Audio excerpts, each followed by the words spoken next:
Welcome back. You're watching France 24. Coming up, the United Nations must hold Beijing accountable for the, quote, China virus. Donald Trump's remarks pre-recorded. UN week going mostly virtual due to the coronavirus pandemic. This hour, we'll be hearing the Iranian and French presidents. The UK shuts pubs and restaurants from 10 p.m. while urging people to work from home wherever possible. Boris Johnson warning it'll be at least 6 months before life returns to normal. Donald Trump virtually assured of a vote on his Supreme Court nominee, thanks to Mitt Romney, one of his sole Republican critics in the U.S. Senate, who says he will consider his pick. After the news, the France 24 debate and the UN at 75. What does the annual opening of the United Nations General Assembly look like in the midst of a pandemic and, well, 6 weeks before Election Day in the United States? Your reactions on the hashtag F24debate.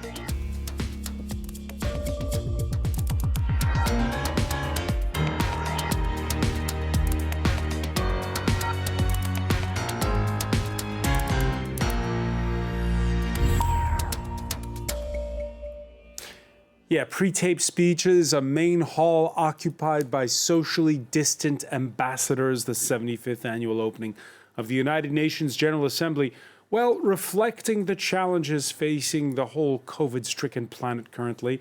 The pandemic, a talking point for a U.S. president who 6 weeks before Election Day was in full campaign mode, putting aside diplomatic niceties.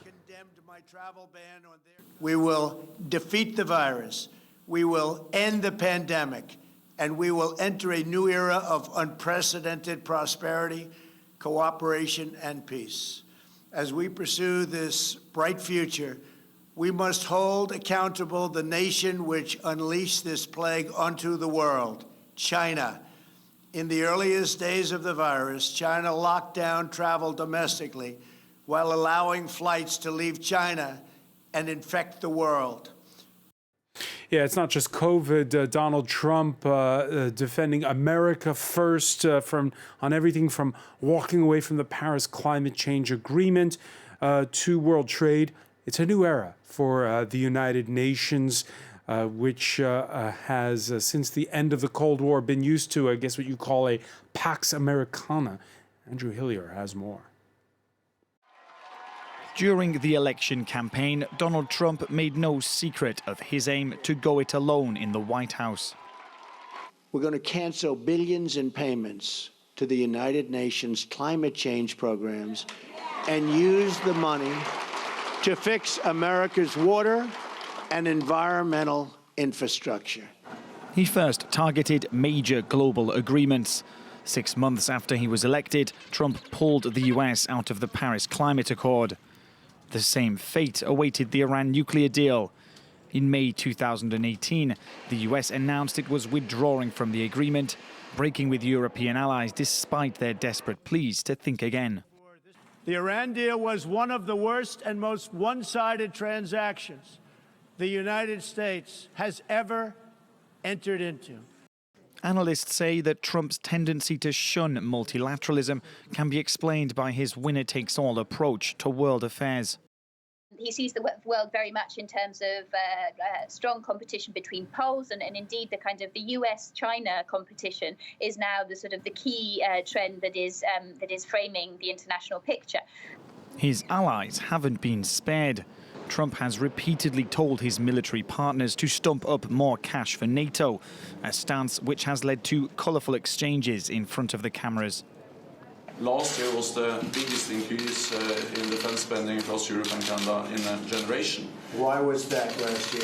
It's also because of your leadership, because of your clear message. And Trump has also cut funding from global bodies like the UN Human Rights Council and UNESCO, arguing they cost too much and give nothing in return. This year, the US said it would withdraw from the World Health Organization over its handling of the coronavirus pandemic, stripping the body of its biggest source of income. But critics insist that at a time of global challenges, multilateral institutions offer the only way forward. Yeah, and Donald Trump again signaling, justifying his decision for the U.S. to walk away from the World Health Organization. This on the day when the U.S. Death toll from coronavirus has topped 200,000. That's the most on the planet. Over in the UK, pubs and restaurants closed from 10 p.m. People urged to work from home wherever possible. More stringent measures announced by the Prime Minister in the Commons. To avoid still graver consequences. The UK is at a perilous turning point, said British Prime Minister Boris Johnson, as he introduced a raft of new measures aimed at curbing the spread of coronavirus in England. It comes after infection rates more than tripled in the space of a month. Working from home for office workers is now encouraged, and all hospitality venues must close at 10 p.m. And I'm sorry that this will affect many businesses just getting back on their feet, but we must act to stop the virus from being transmitted in bars and restaurants. Social distancing rules will also be tightened, with only 15 people allowed to attend weddings from Monday onwards. And the 6-person limit on most social gatherings will be extended to indoor team sports. Face coverings will have to be worn by retail staff, as well as in taxis and in restaurants, except when at a table to eat. And a plan to return spectators to sports stadiums by October has been scuppered. And I recognise the implications for our sports clubs, which are the life and soul of our communities. Along with the new rules come harsher penalties for breaking them. Businesses and people who don't comply will face fines. Johnson warned that without a vaccine, the restrictions are likely to stay in place for the next 6 months. And if infections continue to rise, then a painful second lockdown would be the only option left. Donald Trump is virtually assured of having his Supreme Court nominee considered by the U.S. Senate. This after one of his staunchest critics from the Republican side of the aisle, Mitt Romney, said he would consider the U.S. president's pick.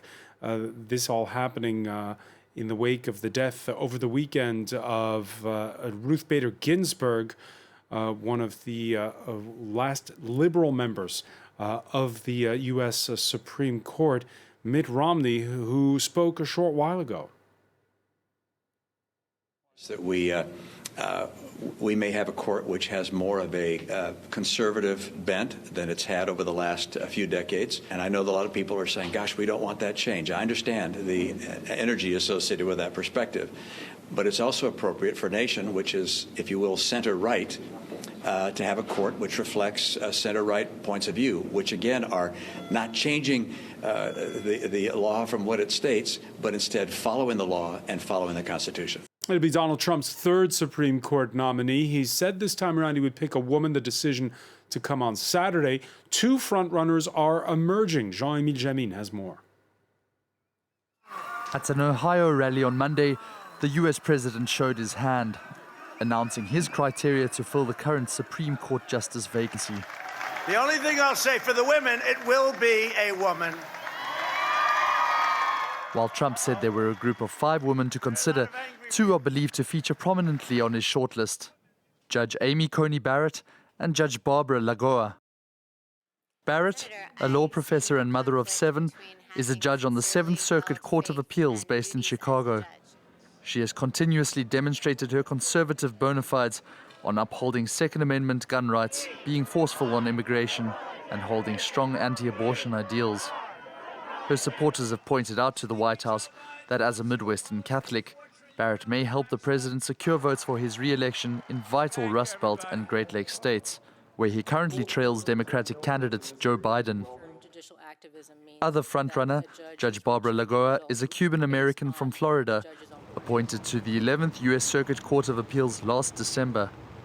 Her ties to the must-win state in the upcoming presidential election could bring some leverage for the position, but Trump has expressed skepticism about her conservative credentials after she drew the votes of 27 Democrats when she was confirmed as a federal judge. With a chance to name his 3rd new justice since entering the White House, Trump is now on the cusp of installing a firmly conservative majority for many years to come, but there are risks for the president. Replacing the late liberal icon Judge Ruth Bader Ginsburg before the election has stirred up the Democrats, while the timing means some Senate Republicans refuse to support the vote at all.